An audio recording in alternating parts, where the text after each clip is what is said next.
అండి కొన్ని రోజులు హార్వెస్ట్ వీడియోస్ రావండి. ఎస్ అండి, ఎందుకు అనుకుంటున్నారా? ఈ బీర్ చెట్లు, కాకర చెట్లు మొత్తం తీసేసామండి. ఎందుకంటే ఎప్పటికప్పుడు ఫ్రెష్గా వేసుకోవాలండి. ఆ ఆకులన్నీ చూసారా ఎల్లో కలర్గా వచ్చి పెస్ట్ అటాక్ అయిపోయాయి. సో అలాంటివన్నీ తీసేసి మనం ఎప్పటికప్పుడు ఫ్రెష్గా వేసుకుంటే మనకి ఈల్డ్ కూడా బాగా వస్తుందండి. అందుకని నేను మొత్తం తీసేసాను.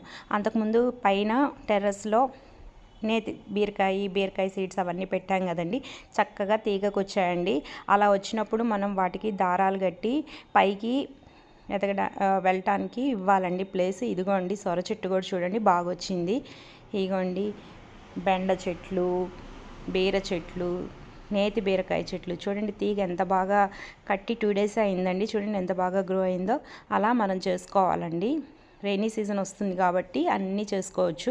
అండ్ ఈ కొత్త ప్లాంట్స్కి కింద లీవ్స్ అన్నీ తీసేసేయాలండి, అప్పుడు పెస్ట్లు రాకుండా ఉంటాయి.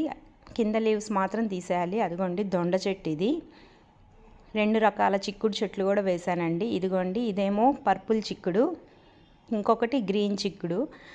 ఇంకా అన్నీ హార్వెస్ట్ లేనండి వచ్చే వాటికి. ఇంకా యాజ్ యూజువల్గా కామన్ ప్లాంట్స్ ఇవన్నీ బెండకాయలు అవన్నీ వేసుకుంటాం కదా, అవన్నీ కూడా వేసున్నాయి. ఇదేమో కణుపు చిక్కుడు అని చెప్పి ఇచ్చారండి. చూడాలండి ఇది ఏం చిక్కుడు వస్తుందో, నాకు కూడా ఐడియా లేదు. అండ్ కింద గార్డెన్లో అయిగోండి దొండ చెట్టు కూడా ఇప్పుడిప్పుడే వస్తుంది పూత. అయిగోండి అన్ని తీగలు వచ్చున్నాయండి. గార్డెన్ మొత్తం చాలా బాగుంది కదా. ఇదిగోండి కింద కూడా ఒక దొండ చెట్టు వేసాము, దాన్ని కూడా స్ప్రెడ్ అవ్వడానికి పైకి కట్టించాము. వీడియో కనుక నచ్చితే లైక్ చేయండి.